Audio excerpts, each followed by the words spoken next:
பிட்டுக்கு மண் சுமந்த சிவபெருமான். ஒரு சமயம் பாண்டிய நாட்டில் பெருமழை பெய்தது.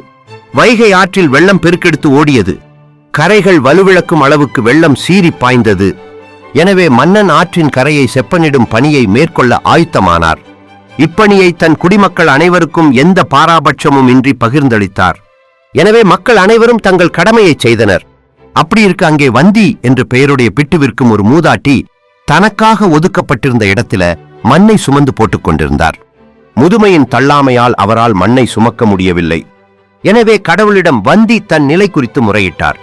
வந்தியின் நிலையை கண்ட ஈசன் ஒரு கூலியாள் வடிவில் அங்கே தோன்றினார். கிழவியின் அருகே சென்று, தாயே, உங்களுக்கு பதில், நான் இந்த மண்ணை சுமக்கிறேன். அதற்கு பதிலாக நீ எனக்கு என்ன கூலி கொடுப்பாய்? ஐயா, உனக்கு கூலியாக தருவதற்கு என்னிடம் காசு பணம் இல்லை. ஆனால் உனக்கு கூலியாக உனது பசி தீரச் சுடச் சுட விட்டு அவித்துத் தருவேன் என்றாள். அதற்கு இசைந்த அவன் அந்த கிழவியிடம் பிட்டை வாங்கி உண்டு தன் பசியாரியவுடன் மண்ணை சுமக்க ஆற்றை நோக்கி சென்றார். உண்ட களைப்பு தொண்டனுக்கும் உண்டு என்ற பழமொழிக்கு ஏற்ப பிட்டை உண்ட ஈசனுக்கும் அந்த மயக்கம் ஏற்பட்டது. அதனால் மண் சுமப்பதை மறந்துவிட்டு ஆற்றங்கரையில் படுத்து உறங்கினார். திடீரென அங்கே மேற்பார்வை பார்க்க வந்த பாண்டிய மன்னன் ஒரு வேலையால் தூங்கிக் கொண்டிருப்பதைக் கண்டு அவனை எழுப்பி வேலை பார்க்கச் சொல்லுமாறு ஆட்களை பணித்தார். அடுத்து ஈசனோ தன்னால் முடியாது என்று கூறிவிட்டார். கோபம் கொண்ட மன்னன் அவனை பிரம்பால் அடிக்கச் செய்தார்.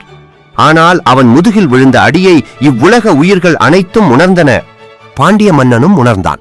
பின்னரே அங்கிருந்தது மனித உருவில் அந்த ஈசனே என்று தெரிந்து கொண்டான்.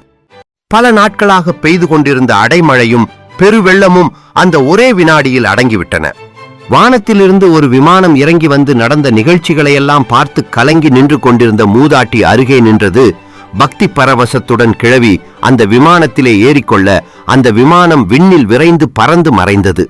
இந்த நிகழ்ச்சிகளையெல்லாம் பார்த்து அதிசயித்து நின்று கொண்டிருந்த பாண்டிய மன்னனும் மக்களும் உண்மையை உணர்ந்து வந்திருந்தவர் இறைவனே என்பதை தெரிந்து கொண்டு நிகழ்ந்த தவறுகளுக்காக மனம் வருந்தி மன்னிப்பு கேட்டனர்.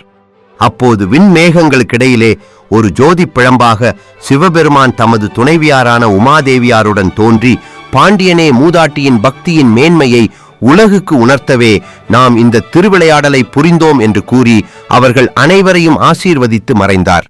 கடவுளை நம்பினோர் கைவிடப்படார்.